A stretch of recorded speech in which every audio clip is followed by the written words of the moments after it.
കന്യാകുമാരിയിൽ നിന്ന് പോലീസിനെ വെട്ടിച്ചു കടന്ന വൈദികൻ റോബിൻസൺ തൂത്തുക്കുടി തൃച്ചന്തൂർ കോടതിയിലാണ് കീഴടങ്ങിയത്. കേസിൽ രണ്ടാം പ്രതിയാണ് വൈദികനായ റോബിൻസൺ.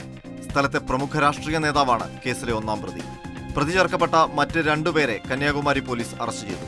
ശേഷിക്കുന്നവർക്കായി ഊർജിതമായ അന്വേഷണം നടക്കുകയാണ്. ഇക്കഴിഞ്ഞ ശനിയാഴ്ചയാണ് പള്ളിമേടയിലെ അതിക്രൂരമായ കൊലപാതകം. കന്യാകുമാരി ട്രാൻസ്പോർട്ട് ഡിപ്പോയിലെ ജീവനക്കാരൻ സേവ്യർ കുമാറാണ് ഇടവക വികാരിയുടെ ഓഫീസ് മുറിയിൽ കൊല്ലപ്പെട്ടത്. പള്ളി വികാരിയുടെ ഓഫീസ് മുറിയിൽ തലയ്ക്ക് ഗുരുതരമായി പരിക്കേറ്റ് മരിച്ച നിലയിലാണ് സേവ്യറിനെ കണ്ടെത്തിയത്. കന്യാകുമാരി ജില്ലയിലെ മൈലോട് RC ദേവാലയത്തിലാണ് സംഭവം.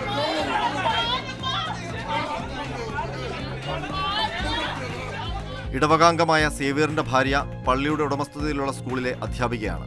ഇടവക സ്കൂളിലെ സാമ്പത്തിക ക്രമക്കേട് സംബന്ധിച്ച് സേവ്യർ സമൂഹമാധ്യമങ്ങളിൽ വിമർശനമുന്നയിച്ചിരുന്നു. തുടർന്ന് സ്കൂളിൽ നിന്ന് സേവ്യറിന്റെ ഭാര്യയെ പുറത്താക്കി.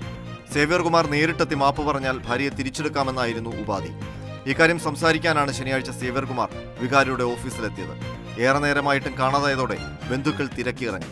തുടർന്നാണ് വികാരിയുടെ ഓഫീസ് മുറിയിൽ മരിച്ച നിലയിൽ സേവ്യറിനെ കണ്ടെത്തിയത്.